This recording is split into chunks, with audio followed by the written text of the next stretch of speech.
এখন কিন্তু weather change হচ্ছে, দিনে গরম রাতে ঠান্ডা। আর এই ওয়েদার চেঞ্জের সময় কিন্তু বড়দের তুলনায় ছোটরা খুব বেশি ভোগান্তি খায়, যেমন ছোটদের কিন্তু ঠান্ডা সর্দি কাশি লেগেই থাকে। তো তার জন্য আজকে এই স্যুপের রেসিপিটা করলাম। আর এই স্যুপটা কিন্তু ঠান্ডা জ্বরের বেশ উপকারী। তো চলেন দেখে আসি কিভাবে বানালাম। তো প্রথমে আমি একটি ডিম এখানে ফেটিয়ে সাইড করে রেখে দিব। খুব সুন্দরভাবে কাঁটা চামচের সাহায্যে ফেটিয়ে রেখে দিব। তারপর এখানে 1 চামচ চালের গুঁড়া আর 2 চামচ নর্মাল পানি দিয়ে গুলিয়ে রেখে দিব। 2 বছরের নিচের বাচ্চা হলে চাল অথবা আটা ময়দা যে কোনো একটা কিছু দিয়ে গুলিয়ে রাখবেন। আর 2 বছরের উপরে হলে তাদের জন্য 1 চামচ কর্নফ্লাওয়ার দিলে যথেষ্ট। তো তারপরে এখানে দিয়ে দিলাম 2 চামচ সরিষার তেল। এখানে আপনারা রান্নার তেলও ব্যবহার করতে পারেন বা অলিভ অয়েল, বাটার, ঘি যে কোনো একটা ব্যবহার করা যাবে। তবে ঠান্ডার জন্য কিন্তু সরিষার তেলটাই বেস্ট। তো এখানে আমি ছোট সাইজের 3 কোয়া রসুন ছোট করে টুকরো করে কুচি করে নিয়েছিলাম, সেটা হালকা একটু ব্রাউন কালার আসা পর্যন্ত ভেজে নিয়েছি। তারপর এখানে সবজি হিসেবে নিয়েছি মিডিয়াম সাইজের একটি টমেটো আর সামান্য একটু মিষ্টি কুমড়া। এখানে আপনারা আপনাদের পছন্দ মতো সবজি অ্যাড করতে পারেন। তো আমার হাতের কাছে এটা ছিল, আমি এটাই দিয়ে দিয়েছি। তো তারপর দিয়ে দিচ্ছি স্বাদ মতো লবণ আর দিয়ে দিব এখানে সামান্য একটু হলুদের গুঁড়া, খুবই সামান্য, জাস্ট একটু কালার আসার জন্য। তারপর এটা কিছুক্ষণ ভেজে নিতে হবে, এর কাঁচা গন্ধটা চলে যাওয়া পর্যন্ত ভেজে নিব। তারপর এর ভিতর দিয়ে দিচ্ছি সামান্য একটু গোলমরিচের গুঁড়া। আর ঠান্ডাজনিত সমস্যায় গোলমরিচের গুঁড়া কিন্তু খুবই ভালো কাজ করে। আর মিষ্টি কুমড়া খুব ভিটামিন, আর টমেটো কিন্তু ঠান্ডা সর্দির জন্য খুবই উপকারী।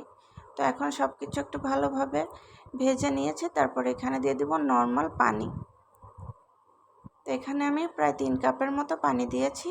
ওই যে চায়ের কাপ যেটার ভিতরে আমি ডিমগুলো রেখেছিলাম, ওই চায়ের কাপের 3 কাপের মতো পানি দিয়ে এখন আমি মিডিয়াম আঁচে ঢাকনা দিয়ে একটু সেদ্ধ করে নেব। এই ধরেন 3-4 মিনিটের মতো একটু রান্না করে নিতে হবে। আর এখানে যেহেতু মিষ্টি কুমড়া আর টমেটো ব্যবহার করেছি, এটা কিন্তু সেদ্ধ হতে খুব বেশি সময় লাগে না, 3-4 মিনিটে এগুলো সুন্দরভাবে সেদ্ধ হয়ে গেছে। এখন একটা ডাল ঘুটনির সাহায্যে এটা আমি হালকা করে একটু ম্যাশ করে নিব।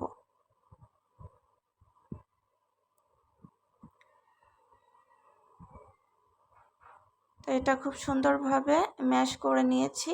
আর টমেটো মিষ্টি কুমড়া একেবারে নরম সফট হয়ে গিয়েছিল, ম্যাশ করতে খুব বেশি সময় লাগেনি। তো এখন আমি এটার ভেতরে সে আগে থেকে ফেটিয়ে রাখা ডিমটা আস্তে আস্তে করে উপর থেকে দিয়ে দিব। আর চামচ দিয়ে ঘুরিয়ে ঘুরিয়ে নাড়তে হবে। এখানে চুলার জালটা একদম লোয়ে রাখতে হবে এবং অনবরত নাড়তে হবে। এভাবে ঘুরিয়ে ঘুরিয়ে নাড়তে হবে, তাহলে কিন্তু এই ডিমটা খুব সুন্দরভাবে হয়ে যাবে। না হলে এভাবে ঘুরিয়ে না নাড়লে কিন্তু ডিমটা দলা পেকে যাবে, দেখতেও ভালো লাগবে না আর খেতেও সমস্যা হবে। তো এই তো খুব ভালোভাবে ডিমটা দেওয়ার পরে আরও 2-3 মিনিট রান্না করে নিয়েছি। তারপরে আমি দিয়ে দিচ্ছি সে চালের গুঁড়ি যে গুলিয়ে রেখেছিলাম ওইটা। এটা দিলে এই স্যুপের ঘনত্বটা ঠিক থাকবে। তো এখন চালের গুঁড়িটা দেওয়ার পর আরও 2-3 মিনিটের মতো আমি রান্না করে নিয়েছি। তো এখন কিন্তু স্যুপটা একদম রেডি হয়ে গেছে। তো আমার স্যুপটা এখন আমি আপনাদের একটু সার্ভ করে দেখাবো। আর এই স্যুপটা কিন্তু বেবিদের জন্য খুবই উপকারী এবং বড়রাও খেতে পারবে। 8 মাস থেকে 10 বছরের বাচ্চাদের খাওয়ানো যাবে। তো এই তো ঠান্ডাজনিত সমস্যায় এরকম একটা স্যুপ হলে আর কিন্তু কিছুই লাগে না। আর যেহেতু এখানে ডিম দেওয়া, পুষ্টিতে ভরপুর, আর টমেটো মিষ্টি কুমড়া সব কিছু পুষ্টিকর। আর এখানে সামান্য কয়েক ফোঁটা লেবুর রস দিলে কিন্তু বেবিদের মুখে রুচি ফিরে আসবে। মুখে রুচি ফেরানোর জন্য কিন্তু লেবু খুবই উপকারী। তো এই তো আমার এই রেসিপিটি যদি আপনাদের কাছে ভালো লেগে থাকে, অবশ্যই লাইক কমেন্ট শেয়ার করতে ভুলবেন না। আপনাদের একটা শেয়ার আমার জন্য খুব বেশি উপকারী। তো সবাই খুব বেশি ভালো থাকবেন, সুস্থ থাকবেন, আমাদের জন্য দোয়া করবেন। আল্লাহ।